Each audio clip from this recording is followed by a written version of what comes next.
no human being likes mean things said to them daily, right? But we both get them. I appreciate when effort is made where they're so mean, they're funny. Yeah. One guy was like, how's this girl on TV? She's got lips like a penguin. What? And I was like, what does that mean? Penguins have lips? Penguins don't. That's the point. I don't have lips. Look how little my lips are. Hey, ladies out there, send some recommendations on how to get these lips looking a little bit more plump. Scoop City is brought to you by Prime Video on Thursday Night Football. Hi, everybody. I'm Diana Rossini. And I'm Chase Daniel, played 14 years in the National Football League.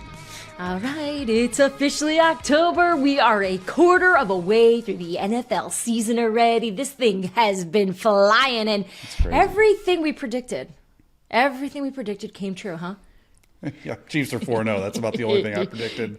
Yeah, that's the only thing we probably got right. And even that, we thought that maybe they lose one, right? Surely you said Sam Darnold was going to be the leading MVP getter through 4 weeks, right? That's what you said? Oh, yeah. Especially when I saw him in practice over the summer. I was like, oh, this guy, undefeated. He's going to have this revolution and this complete makeover. But yeah, Sam Darnold is 4-0. The Kansas City Chiefs are 4-0. They've got some injuries. They're 4-0, but they don't really feel it. Like, I keep checking to make sure, like, they are undefeated at times. I don't know. Jaden Daniels looks incredible. I had I was not ready for that. I was ready for the rest of the NFC East stinking, though, right? Eagles, the Giants, the Cowboys. We're not doing good. But the kickers are making kicks at a rapid historical rate. Did not call that one. They're kicking that thing. A lot of 50, 60-yarders, too. When did it become so easy to kick a 60-yarder? Because I don't know. I don't know. When I was in the league, it wasn't. Easy. It was hard to kick 50-yard under field goals when I was in Chicago. Aw, that was not nice. Leave Chicago alone. They got a nice victory on Sunday. Let them be. Here's the thing. I loved just taking in this last month. My three favorite players, not that you're asking, but I was thinking about this yesterday. Tell me, please. Right now, Chris Jones, Fred Warner, Saquon Barkley. Those are my three favorite players in football. Too defensive. I was Fred Warner's screaming in the living room a baller. Watching Fred. I just love everything he's about. I love the way he just attacks it. He's a scary human being out there, but I like everything he's about. Do you have any favorite players right now? Yeah, that you're watching? Come on, Baker Mayfield right now, career renaissance. Like, let's go. 9-3 in his last 12. Sam Darnold, because Kevin O'Connell is just doing. Okay, so two things. quarterbacks. Yeah, and then I was going to go with Fred Warner or Chris Jones too, because they're the two best defensive players in the league right now. So Chris Jones, KC Chiefs, he's a game wrecker.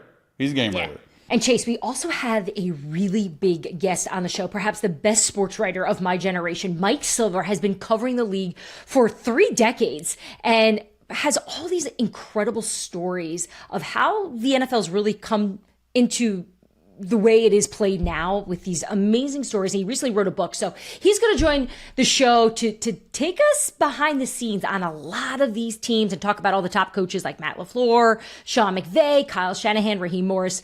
So he'll join Scoop City. But let's get to it. Here's what I'm hearing around the league.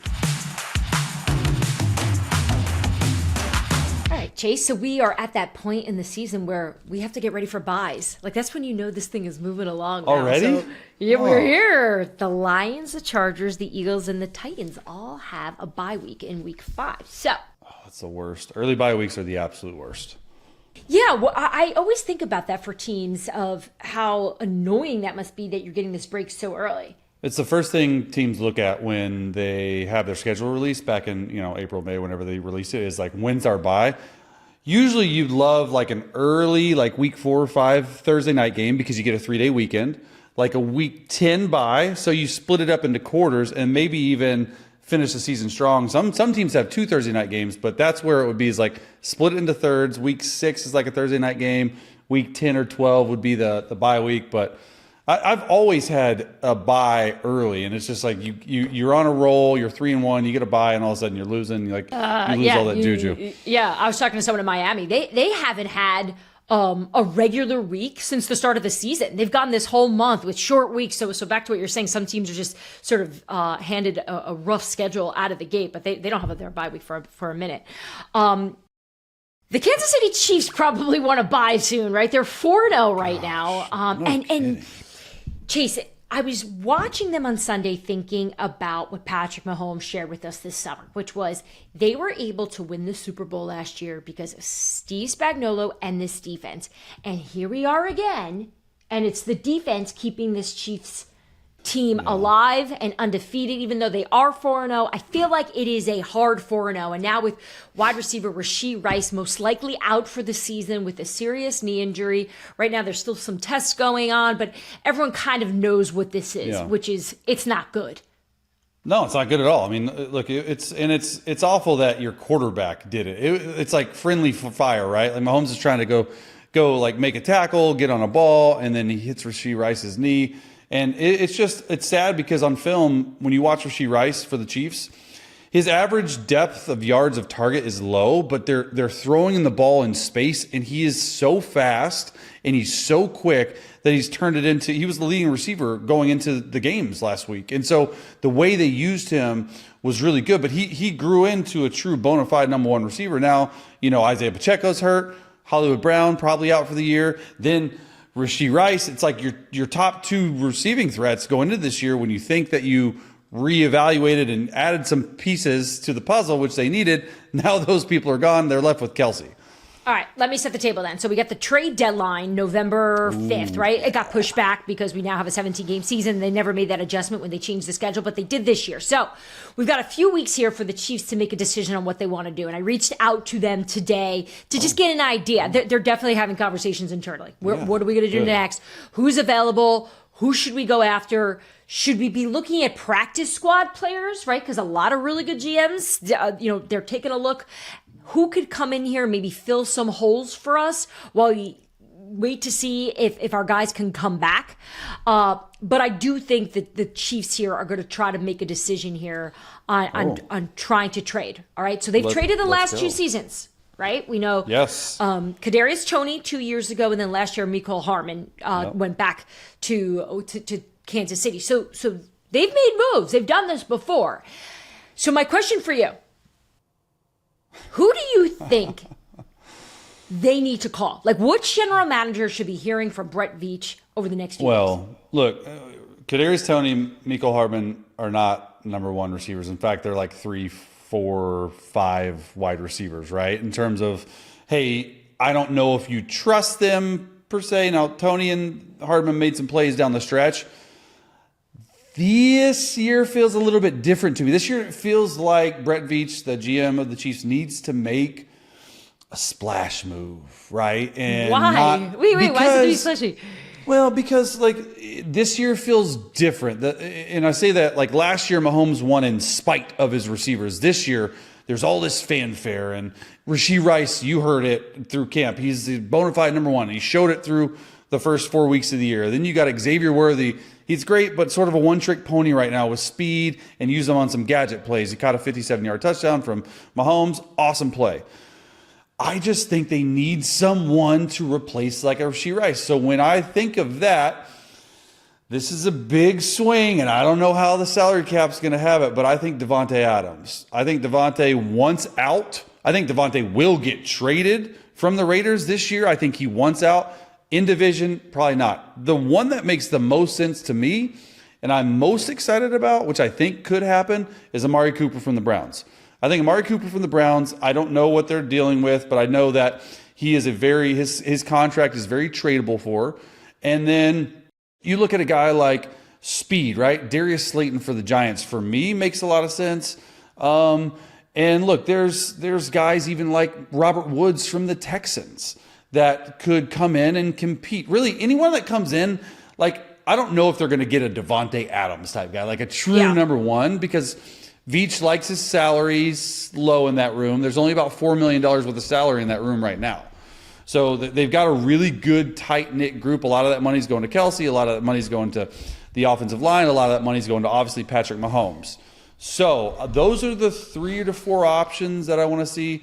But the one that I want to ask you about, and we talked about it earlier today, sort of an underneath the rug type guy is George Pickens. Is there any chance, like any of these guys, including George Pickens, makes it to the Chiefs?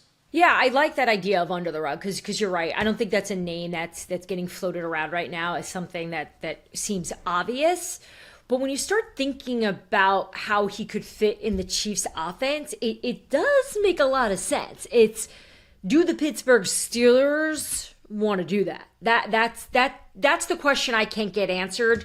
All I can do is read the tea leaves, make my own observations. I obviously have conversations with people in that building. What's it going to take? What type of price can they get, or what could they get back in terms of compensation? And they need weapons, right? Because a lot of the tell on this situation is what we saw this summer with the Brandon Ayuk deal, right? Amari Cooper was on the trade block. He was part of a package for Brandon Ayuk. So we know that the Cleveland is open to moving on from Amari Cooper. It's not something that they're hesitant about. And after a few drops and maybe not the best effort on the field the last few weeks, I don't think Amari Cooper is playing at a super high level in Cleveland. You've seen it. Yeah. Don't you think he would, though, if you had Patrick Mahomes as quarterback? Don't you think that effort level would go up? Don't you think he's getting tired I've thought of about Deshaun Watson throwing awful I think footballs that's fair. to him? I think that's fair. Maybe he's trying to get traded. Maybe it's a mind game for him. Maybe he's trying to get traded. He's like, just do this. You brought up Robert Woods. It's funny. I was looking at that. I was looking at the rosters. Robert Woods is not someone the Houston Texans will move just because of what Robert Woods brings to that organization. Those key guys that do those things that you need in terms of building culture. That's Robert Woods, right? Like they're not going to move on from a guy like that. And look, they possibly maybe for the right price, but anytime I've had conversations with people in Houston, they love Robert Woods. I have another one that just came to my mind. Can I ask you? Go. T. Higgins. No. Why? It would make so much sense. Why not? Do they like him that much? If so, then pay him. Well, agreed, but I think we could have You're this withholding information from me. I don't like it. I don't like that you're starting to pick up on my behaviors. Keep it to yourself. Don't share my tells. DeAndre Hopkins is a name that we've heard get floated out there. I think DeAndre Hopkins kind of knows that that's something that could be a possibility, but we know that the Titans, I don't really think that DeAndre Hopkins is the answer for Kansas City. He's a 50-50 ball guy. He's lost a step. Yeah. Like that's not who the Chiefs need right now. All right. So to sum this up, we're at a point right now where, look, we talked all last week about Travis Kelce, the heat he was getting. And, I shared with you that people in the building were saying to me, like, he'll show up when he needs to. He's just going to have to do it a little earlier. I have all the confidence in the world that the Chiefs can figure this out. They have shown us before. So while I know what you're saying, a splashy trade, and look, I can't wait to hopefully report it.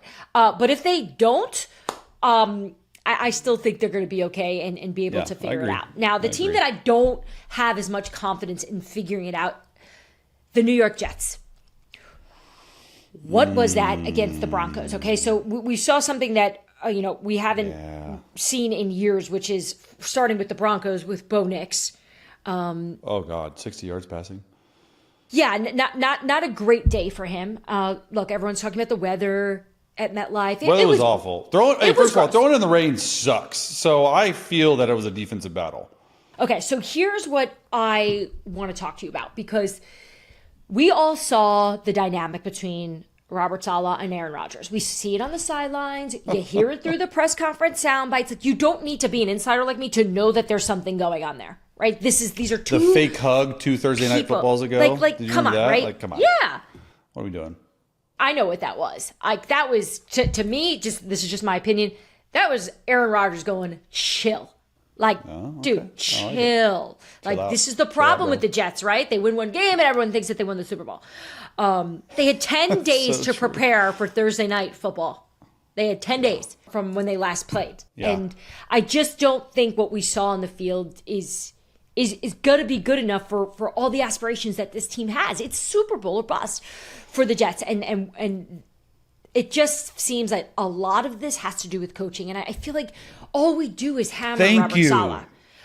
It's all we do, but we so what? We have to. They're not moving on from him right now. What was your take on the? I don't really understand. For their head coaches. Yeah, sure. So, what was your take on Saleh on Rodgers' cadence? Can you explain to me the point he was trying? Well, first of all, can you do the Aaron Rodgers cadence for me so I can? I've heard it. Yeah. No, I can do it. So like Rodgers he uses his cadence as a weapon. He's easily Yes. the best cadence user of quarterbacks I've ever heard in my entire life. The thing that separates Rodgers from a lot of guys that I play with, like Breeze or Alex Smith or anybody else, is Rodgers gets to the line of scrimmage so early because a lot of the times when he uses cadence, he doesn't even have a play called. So he'll be like on triple count. Let's go like strong right 324 Denver, triple count. So he's at the line of scrimmage. Ready, Blue 80, blitz it hot. No one, okay. Hey, fake kill, do this. Ready, Blue 80, blitz it hot. And on that second one, usually teams only use two, like double count. And so they'll jump. That's why he has the most free play touchdowns in the NFL history off of like guys jumping off. And when guys jump off, they do exactly what they want. They get back on the line of scrimmage. When we played Aaron Rodgers, we used to tell our defenders, if you jump off sides, keep going so they can call unevaded to the quarterback. Okay, a lot of times you see people jump and get back. That's where the free play happens. Smart coaching from what I've been on. So that's what happened. And then so he uses a third one if they don't jump. Why anyway? I said, hot. So it's literally going through it 3 separate times. And they had 5 false start penalties. I totally agree with Aaron Rodgers on this.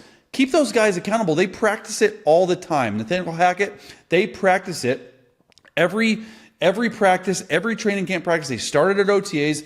That's what makes Aaron Rodgers a dangerous quarterback because, quite honestly, not only do you get those 3 plays, but if you aren't sure as a defender when to go off on the snap, you don't get as good a takeoff, so it makes the job on the offensive lineman a lot easier. So I thought Robert Saleh was talking out of his head on that. Like, I just thought it was ridiculous. Yeah, my observation this season from Saleh is the Jets players have done a tremendous job of taking accountability after some of these tough losses or mistakes. I never hear Robert say, I have to be better. I never hear it. And look, I know to fans, they're for the teams that have the coaches that do that all the time. Like you hear Kevin Stefanski say it all the time. You get sick of it. But I think it's important because that means you're part of it. You know you're the problem. Yeah. And I'm siding with Aaron Rodgers on this as well. Okay, good. Oh no, I'm definitely with him on this, without a doubt. But here, Diana, I don't understand the whole dynamic between the head coach and the quarterback. I understand it. Why are they not trying to hide it? Those are 2 alphas going at each other in different ways through the media. And that just makes for way more distraction. That's what I don't get. Just Aaron, like, first of all, solid. Don't call him out. And he sort of tries to walk his statement back as his answer gets longer after he said that. He's like, I probably shouldn't have said that. And then Aaron doesn't need the snark remark, but I sort of like it. But at the same time, I don't like it because what are you showing the team? Like all this stuff in the Egypt trip. Like, but you just explained the dynamic. That's the problem there. You had an organization that gave Aaron Rodgers all the power and control. And then you had the organization go, we want it back. We want it back. Yeah. I'm the coach, you're the player. So then you have these collisions that come out as they're separated, as they're not united. And they'll put on a united front and we'll see more hugs and kisses and all the things that they have to do I don't know if we will if they keep losing, Diana. I don't know. Well, they head to London to face the 4-0 Vikings. So it's not like it gets easier for them. Oh, they go to London for the Vikings? And we're hearing a lot of noise outside already, just talking, just bring in an adult right now, clean it up. Seriously, I agree. Find someone who Aaron Rodgers respects and can make this team disciplined and tough and instill some culture that's not just Aaron Rodgers needs to go win this for us. Because it's unfair to him. It's unfair to the organization. It's unfair to these players. At some point here, who do you want to say? For an immediate impact right now, like I think their defensive coordinator Jeff Ulbrich has his finger on the pulse of that team. He's great at leadership, and I don't think he's really been given a chance. He's a name and someone on the street. Well, he's not really on the street, but I think Mike Vrabel would be great for the Jets.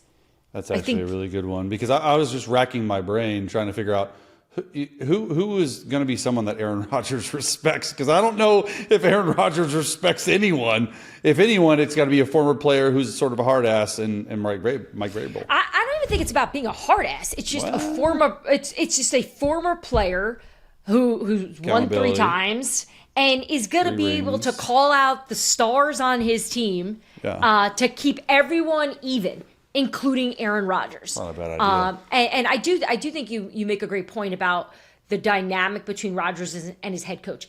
There's lack of respect there, and I see that. And that's not good. If you have a leader that you don't respect, it is so difficult to listen to their instruction. It's hard to follow. Right? It's hard to follow. We have all been there. We've all been part of teams, part of groups in workplaces where you don't truly respect the person that's in charge, and it's just hard. It's hard to take them seriously, and then it trickles down. That's what we're going through with my kids right now. They don't respect us.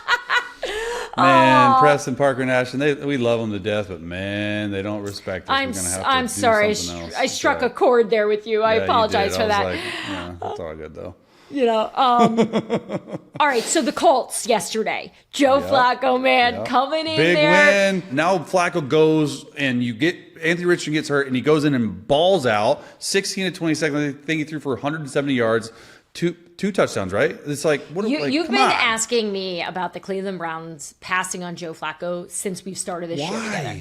I've told you, because if you're invested in a quarterback at the level that this organization is committed to, you're going to try to put that person in a position to succeed.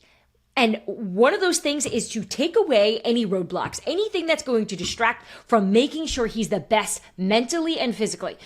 If Joe Flacco was the hero of Cleveland and Deshaun Watson has to see that and be around it at all times, I mean, we know that there were Flacco jerseys hanging in the storefronts in Cleveland. People loved him. And I just don't think in terms of the direction of the organization trying to make this deal with Deshaun Watson work was a smart play. So I understand I get what you're saying. You're thinking wins and losses, right? You're thinking what's best for the team now. That's all that matters. All this political stuff is ridiculous. But it's not political. They signed a huge guaranteed deal to this guy. They need to make it work. Always, I know. I'm sorry. I'm like really fiery about that. This isn't I like me being like, you're right. No, you're right, because I'm fiery about it too, and I'm glad you feel the same way. And I get it. Like the dynamic. You can't do it. You can't do it. They weren't going to set Deshaun up for success with having Joe Flacco right there. But either way, great work by Joe Flacco here. Figure this out. Now the Colts have to make a decision with what they're going to do, right? So we know Anthony Richardson is dealing with this hip injury now. I don't think any of us are surprised he's injured and he's dealing with this again, or dealing with some sort of injury. And it stinks. And this is why they brought Joe Flacco in, right? Because they know that their quarterback is susceptible to injury.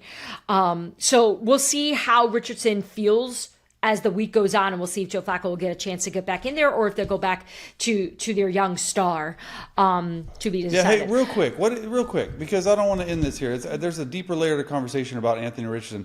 What did you think about Shane Steichen putting him back in the game?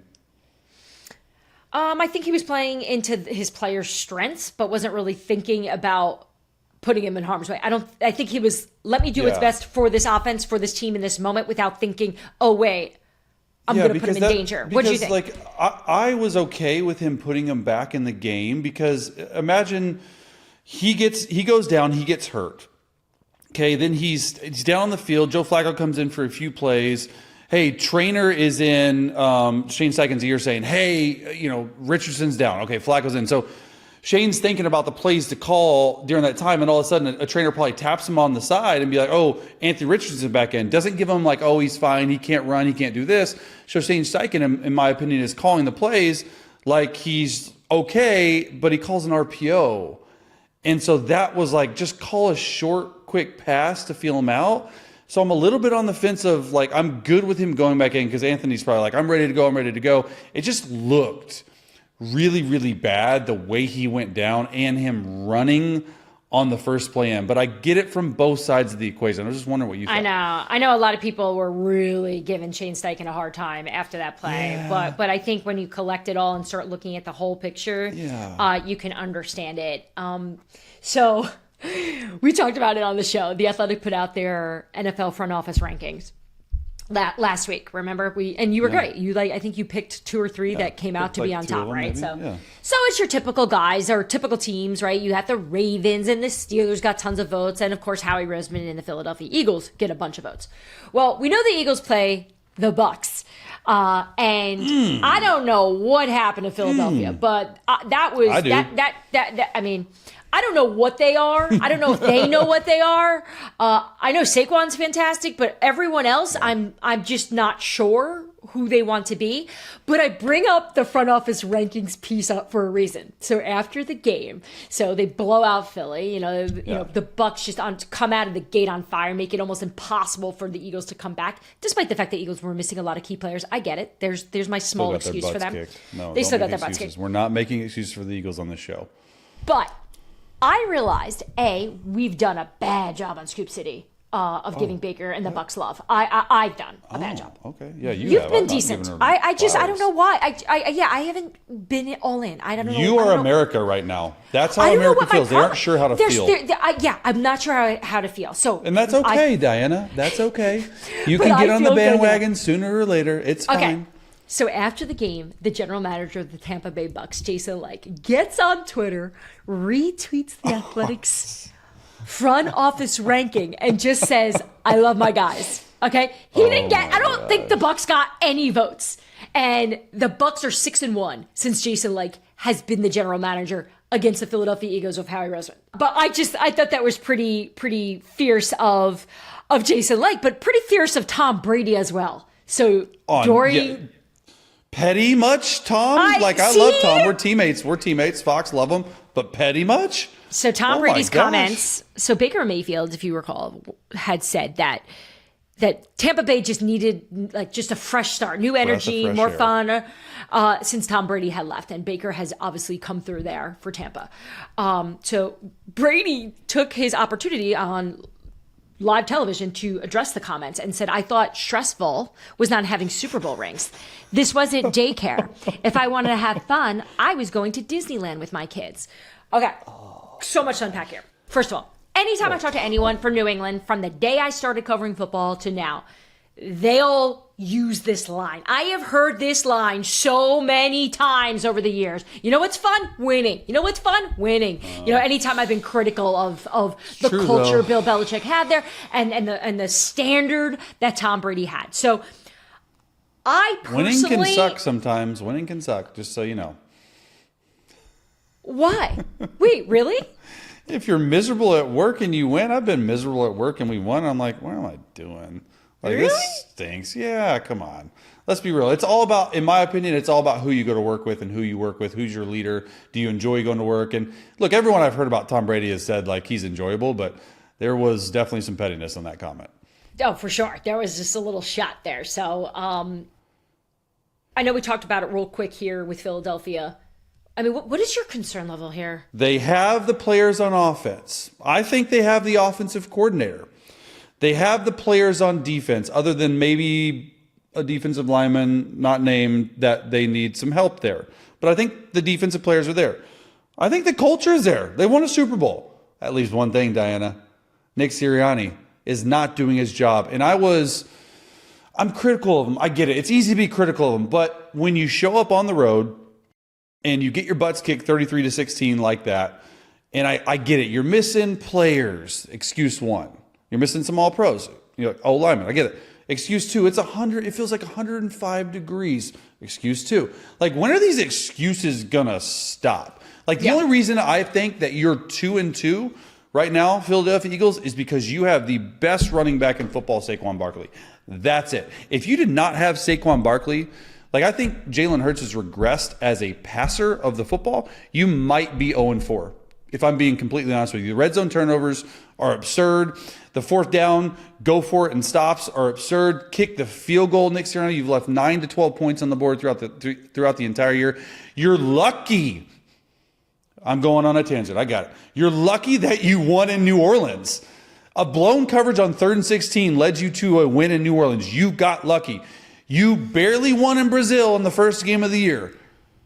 Like, I don't understand it. It's this is mind-boggling. it's actually worse than what it even looks. It sounds like what you're no one trying wants to to also say say. it. No, I know, and Everyone's scared. Like, no, just I call don't a spade think a spade. I don't think people are scared to say that the Philadelphia Eagles are not good this year. I've heard it everywhere. I don't think we're being unique as a show here. You're pointing the fingers at Nick Sirianni because it doesn't look like this team is prepared when they are missing players. All right, you're missing a guy like Lane Johnson. You're missing a top receiver like A.J. Brown. I understand you're already entering this battle, with a lot of disadvantages. No doubt. But to not be able to at least compete with the Bucs, is a problem. And I don't know how this gets better because I've shared on the show with you. That building believes that they've put together a championship roster.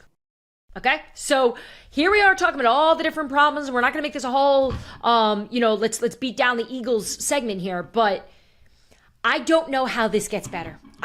They've already taken the offense away from Sirianni to make him the CEO. So, okay, he's the CEO now. The CEO's job is to make sure that your team is prepared to go in there.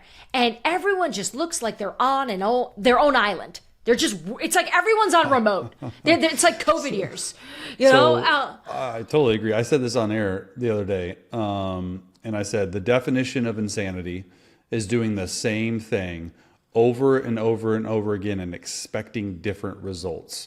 That is what the Philadelphia Eagles are doing right now. They're doing the same thing over and over again with Nick Sirianni, and they're expecting and hoping for different results, and different results are not coming. Something has to change.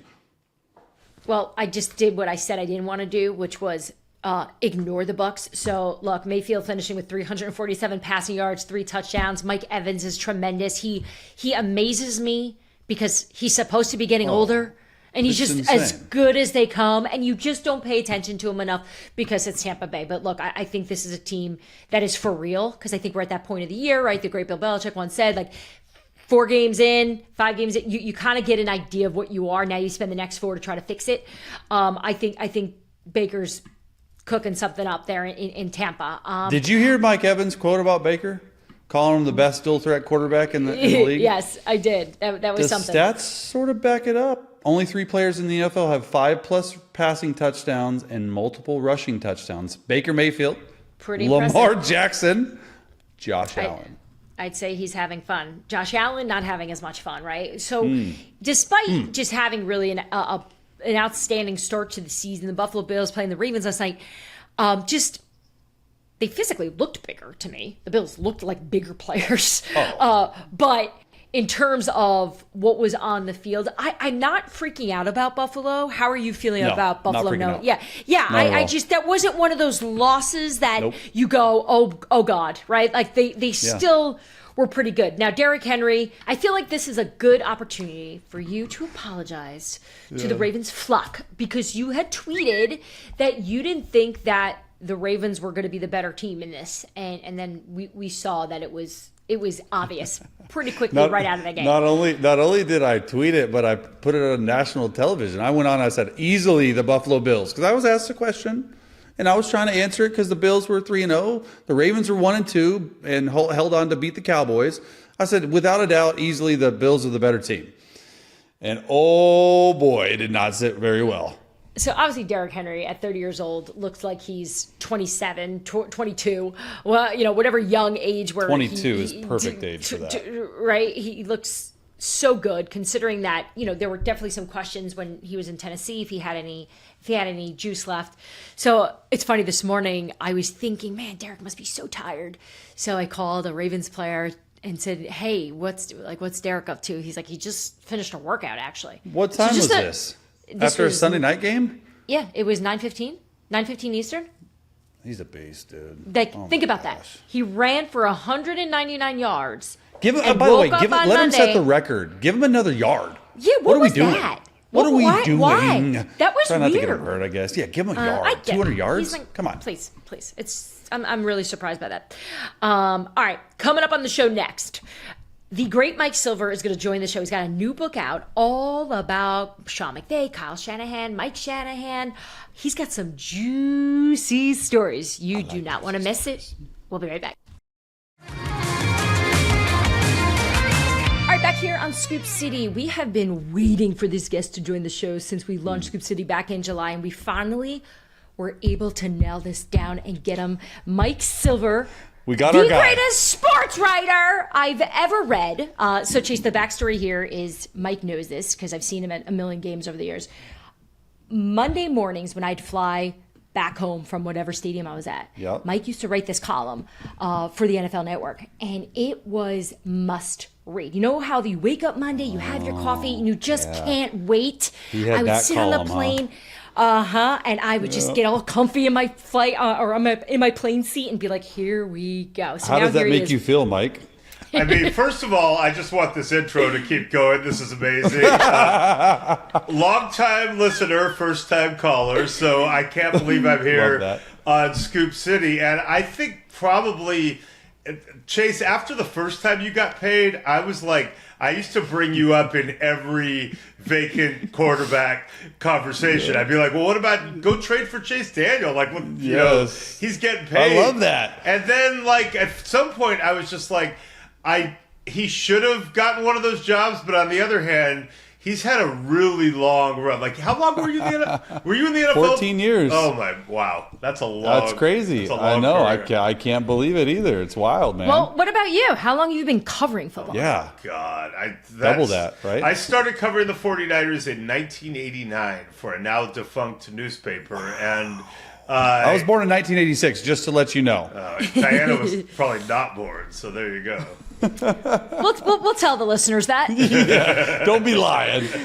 Mike, you're always the answer to the question. You know, you always get at parties if you could sit and have dinner with these three people, with three celebrities. Mike Silver's always one of my answers because you do have these tremendous stories. You're so great at getting people to talk to you. You have made an art of building relationships and getting people to trust, and then you write it in a way that is not only informative, but it's entertaining. And I really want to get into your book because it's for sale, right? It hits the bookshelves today. This is a book that you've been working on for the last 2 years. The Why is Everything, awesome. A story of football rivalry and revolution. Why did you want to write this book?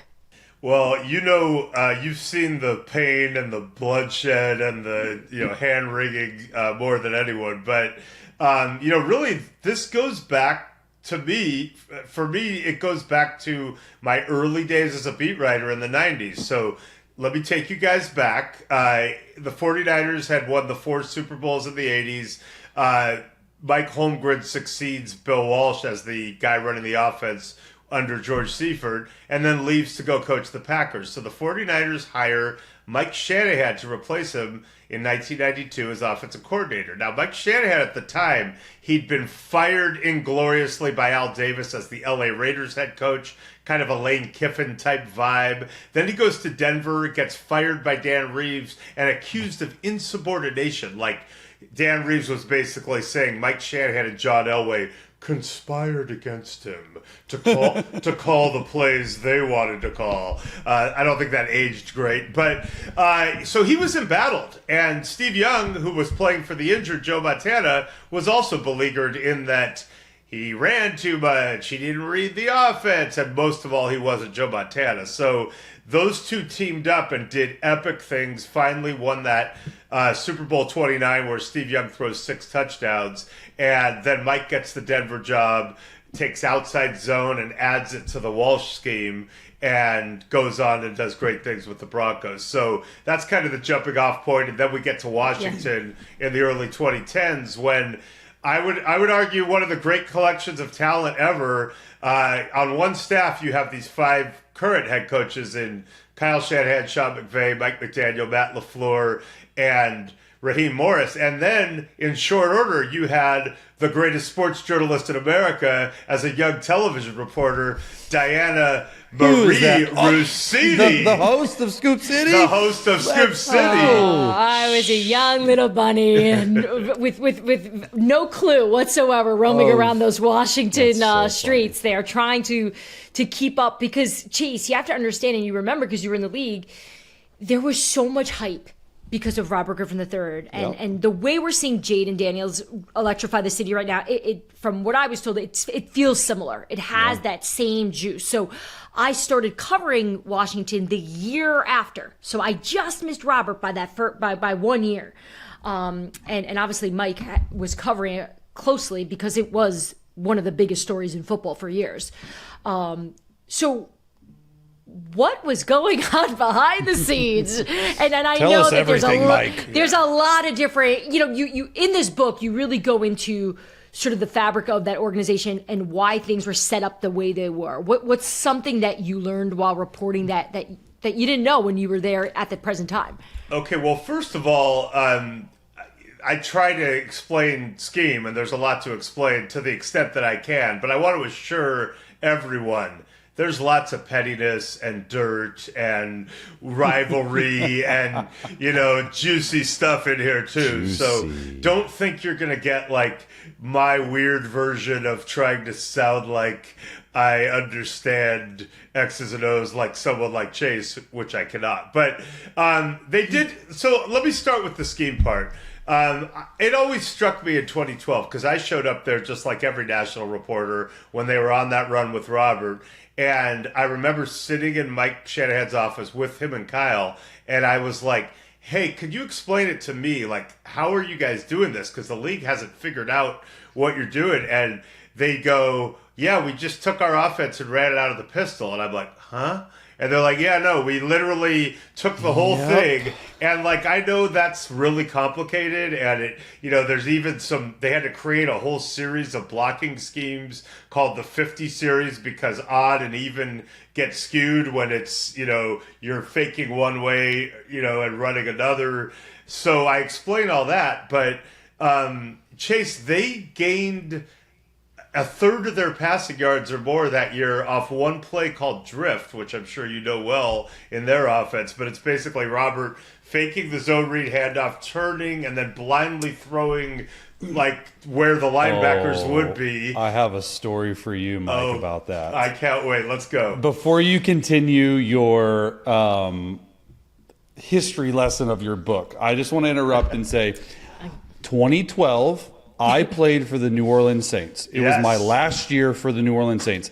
I was on the sideline for RG3's first game in pistol when he put up 40 points against that defense. I'm on the sideline, and I'm seeing him run this fake to the left, look back, 6-step slant route behind our defense like it had never been done before. And I'm like, who in the hell is this person? He was never, he was great, but all of a sudden he's this crazy passer. Kid you not, they threw it 10 times for 400 yards against, we could not stop it. He's a rookie and never played. I was there at the genesis of the entire offense on the sideline. I remember that game. I was in some other press box, and I remember seeing the highlight of the second drive. He hits Garcon on that 70-whatever yard touchdown, and just everyone looking at each other going, what is happening? And really, defense has never adjusted that year. But, the other cool thing was that these guys were all young. They were hungry. They were creative. They were, a little entitled and cocky, probably, and they had a lot of fun. This is back when Mike McDaniel still drank. This is back when Chris Furster still partied. So we get into all of that in those journeys, but I liken it to if it was the early days of Silicon Valley and you had Steve Jobs and Andy Grove and all these visionaries when they were young at one company, like running in to try to do cool ideas or, hey, try my thing. And, it really was an interesting time. And yet normally when we look back at these incredible intersections of coaching talent in one place, we go, oh yeah, and remember that Super Bowl they won? But because it's the dysfunctional Dan Snyder Redskins, it's like, and they hosted a playoff game one time, I was just about to ask that. Why, of all your book and the reporting, why at the intersection, exactly like you said, of all this innovation, all these amazing head coaches, RG3 was at the height. They drafted Kirk Cousins in the 4th round. Why did they not go further than a playoff game? I don't get that. What was your takeaway from that? Well, it was a weird thing. So first of all, let's go back to after the 2011 season. The first 2 years of the Shanahan era in Washington were not great. They had Donovan McNabb. That didn't work out.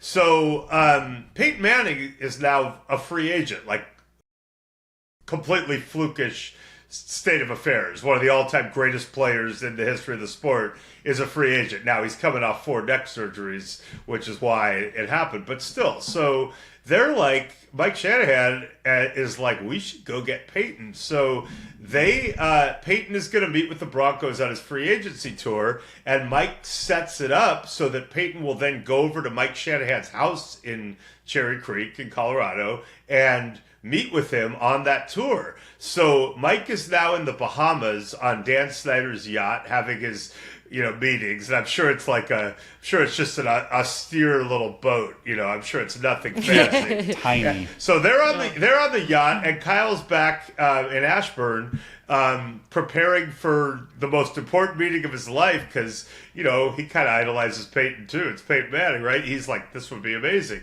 So while Kyle is flying from Dulles to Denver, and while Mike is flying from the Bahamas to Denver, probably private, I'm sure, while they're in the air, Bruce Allen, the general manager at Dan Snyder's behest, makes the trade with the Rams that's going to get him the 2nd pick, and we all know that's going to be RG3.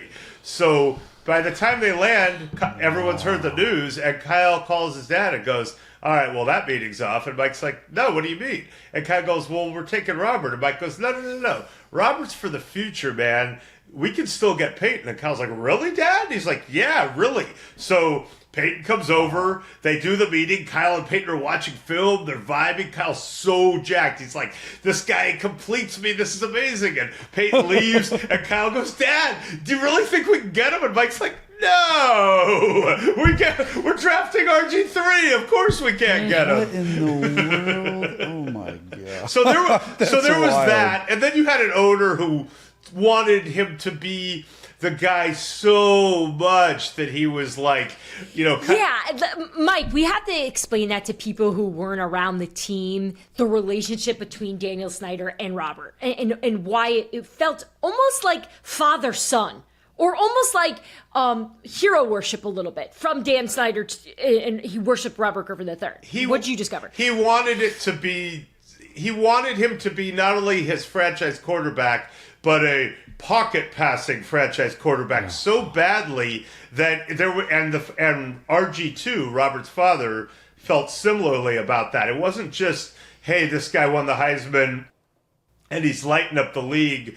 We want him to be great in a way that shows he's not just some running quarterback, even though he was putting up big passing numbers. So there was all this weirdness and insecurity about that. So in 2012, Robert hurts his knee late in a game against the Ravens. They got to go play the next week in Cleveland. And Kirk Cousins, who was drafted the same year as a Kyle Shanahan favorite pick in the 4th round, now starts, and they run the more traditional Shanahan offense and the boots and all that, and Kirk lights it up, and they win. After the game, Dan Snyder practically steps on Kirk, who's trying to be happy in his locker on the way to consoling Robert and telling him, it's okay, you're still my guy. And then you have Robert's dad in the locker room telling Mike Shanahan, how come Kirk didn't run? You didn't call any running plays. And Mike's like, A, what are you doing in the locker room? B, he could have run on those boots. He just decided to throw. So, and then Robert was so eager to rush back that, as Chris Cooley, who was their tight end at the time, told me, he brought the training room into the meeting room that next week. He was like, they're literally like watching film of the next opponent, and Robert's back there with the medicine ball doing like his weird, knee flexibility stretches. And so that's the wildest story I've ever heard. Right? You played for the Saints. And you played for the Sean Payton Saints. Exactly. What else can you share about these head coaches right now who are considered, I think, to be the best in football? Matt LaFleur and Kyle Shanahan and Sean McVay, they're all really individually special and intellectual and hardworking, but they're very different human beings. If I were to ask you to describe Sean McVay best from your years of covering him and being around him, how would you describe Sean McVay? I mean, Sean McVay's the guy who can walk into a crowded room, probably have a bunch of drinks, look everyone in the eye, make them all feel special, win the room, have incredible stamina, and then 4 months later, when he sees someone who he probably had a semi-significant but fleeting conversation with, recall that conversation and make you feel special. So his I know he sounds like a self-help book sometimes, and that's for a reason. He reads those books, but he also, I think what people miss about him is that he really is that good in person at making you feel connected. And to him, that is a huge part of how he succeeds, for all his schematic brilliance. Whereas Kyle, who has gotten way better on the people skill side, used to probably not even care, and can be charming. But Kyle, deep inside, is like, I will just out-scheme everyone, and that's the most important thing. So that's a big divide, first of all. How do you see their evolution differ from McVay, who had won a Super Bowl, Kyle Shanahan's 0-3 in Super Bowls, and I'm sure there's still this, who's better, who's not, right? I'm so glad you asked, because there's a chapter in here called Enemy Friends, and that is about the two of them. It's a quote from Raheem Morris, who is legit friends with both of them and has worked with both of them, but enemy first for a reason. And of all the relationships here, and there's some very close ones, Sean and Kyle were never super close, and Kyle was his boss. They get hired the same year, rival franchises. They got to play twice a year. Sean has immediate success to the point where literally when the Arizona Cardinals hire Cliff Kingsbury, they're putting in the press release, he's friends with Sean McVay. Like, do you remember that? Yep. If everyone who was friends with Sean McVay got jobs. Yeah, to the point where it wasn't like he worked with Sean McVay. He's friends with him. Friends. Buddies. I'm kind of friends with him. I don't think I'd be a good hire.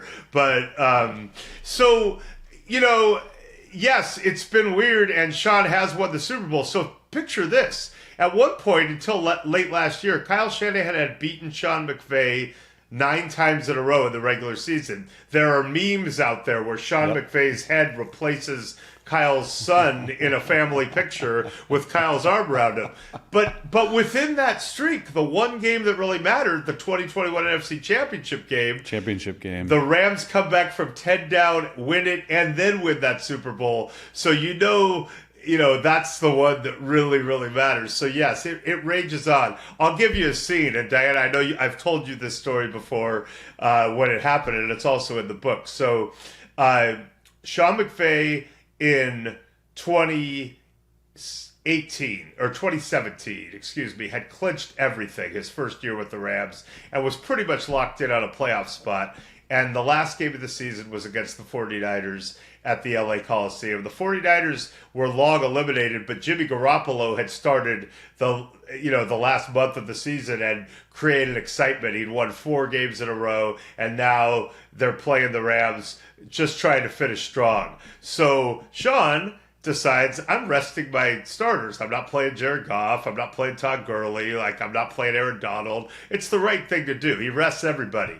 And the 49ers go down there and just annihilate them. So now, fast forward to March, it's NFL free agency is going on. I'm down there for NFL Network, and I go out to Bungalow in Santa Monica with Sean McVay and a couple other people, and we're sitting at the table. You went to Bungalow? Oh yeah, went to Bungalow. By the way, this is how great LA is, because That's I'm from LA. amazing. This is how great LA is. I'm at an outdoor table with Sean McVay, his beautiful now wife Veronica, and Chris Shula, who's now the Ram defensive coordinator. The Rams have already had a really strong first season, and nobody's coming up to us. There's a better chance I'm going to get recognized off NFL Network at that 100%. point. They don't care about football But in it's LA. it's Bungalow. Owen Wilson's probably at the next table. Nobody cares. Oh, yeah. So we're sitting there, and Sean starts talking about what a miserable experience that meaningless last regular season game was. And he looks at me and he goes, as long as I live, I don't care if I'm undefeated. I don't care if I've clinched everything there is to clinch. I will never rest my starters against Kyle again, because it just was so miserable getting Goes deep destroyed there, by man. him. Yeah. Congrats on the new book. We are so excited to hear and see what's next for you two in your career.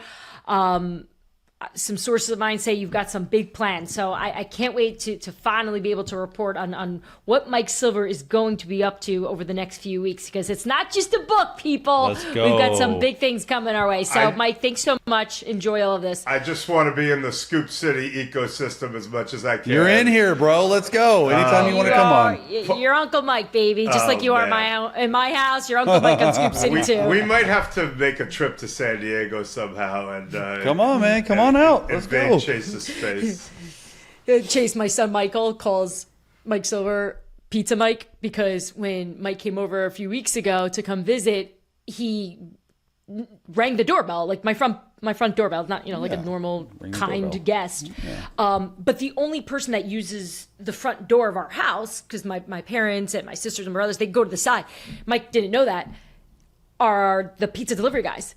So my son thought they were getting Mike pizza. had pizza. Did you have pizza, dude? No, but it was we awkward. didn't. It was awkward, though, because at one point I left my wallet on the counter, and he put it in the microwave.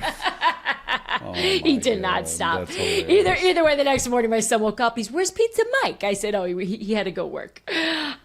So Pizza Mike, thanks so much. We will see you and talk to you soon. Thanks so much for having me, and I'm going to go back to being a Scoop City fanboy. Thanks for tuning into Scoop City. If you want to hear more, make sure you like and subscribe. We drop our new episodes every Tuesday and Friday.